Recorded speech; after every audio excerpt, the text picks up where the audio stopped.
Hello, आज हम page 2 को समझेंगे। तो ये है क्वेश्चन, शॉर्ट क्वेश्चन। गोलीय दर्पण के प्रकार दो होते हैं, एक अवतल दर्पण और एक उत्तल दर्पण। ये हमने छोटे क्लासेस में 8th और 10th में भी सीखा है। ये है अवतल दर्पण। तो किसी गोले का यदि हम छोटा भाग ले लें और उसके ऊपरी सतह पर पॉलिश कर दें और धसी सतह की ओर से अगर हम देखें तो ये अवतल दर्पण होता है। अवतल दर्पण में ये जो लाइन है और ये जो पॉइंट है, ये है केंद्र। ये दर्पण जिस गोले का भाग है उस गोले के केंद्र को हम वक्रता केंद्र कहते हैं दर्पण का। गोले के मध्य में जो बिंदु होता है उसे उसका ध्रुव कहते हैं, ध्रुव। और वक्रता केंद्र को मिलाने वाली सरल रेखा को मुख्य अक्ष कहते हैं। और इस मुख्य अक्ष पर जो मध्य बिंदु आता है P और C का, उसे हम F माने फोकस कहते हैं। फोकस तक की दूरी को F कहते हैं। सभी दूरियां ध्रुव से ही नपती हैं। और वक्रता केंद्र की दूरी को R यानी वक्रता त्रिज्या कहते हैं।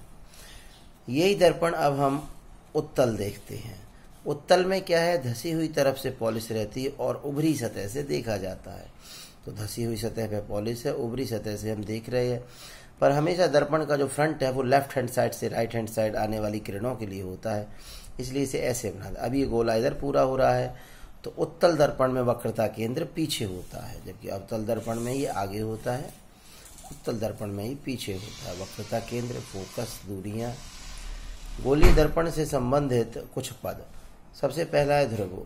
गोलीय दर्पण का मध्य बिंदु, तो हमने आपको बताया था ये गोलीय दर्पण का जो ये मध्य बिंदु है, जो भी आपका यहाँ दर्पण है उसका जो बीच का केंद्र है, मध्य बिंदु है, उसे हम P ध्रुव कहते हैं। वक्रता केंद्र ये भी हमने बताया।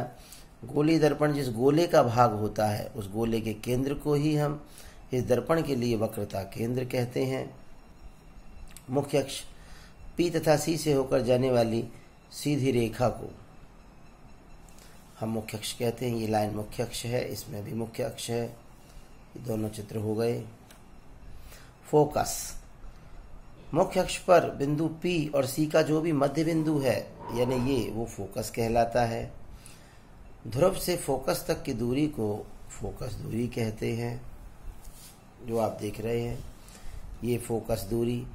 ध्रुव से फोकस की दूरी को हम फोकस दूरी कहते हैं।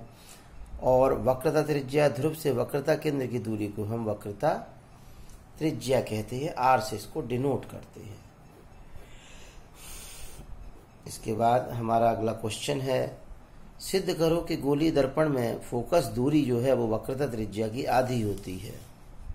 ये जो फोकस दूरी है ये वक्रता त्रिज्या की ठीक आधी होती है। तो इसके लिए हम इसके डायग्राम पर आ गए। इधर ये आप देख रहे हैं, वक्रता केंद्र इस गोले का केंद्र है। तो वक्रता केंद्र से जो भी लाइन यहाँ गोले पे टकराएगी, इस वृत्त पे टकराएगी, वो लंब होगी। और तल पे जो लंब होता है उसे अभिलंब कहते हैं। तो ये एक तरीके से हमारे लिए अभिलंब है। ये मुख्य अक्ष है, इसके समांतर ये प्रकाश किरण आपतित हो रही है। अभिलंब के साथ वो आपतन कोण बना रही है I। तो लौट के टकरा के दूसरी तरफ परावर्तन कोण भी उतना ही बनाएगी। और ये निकल गई।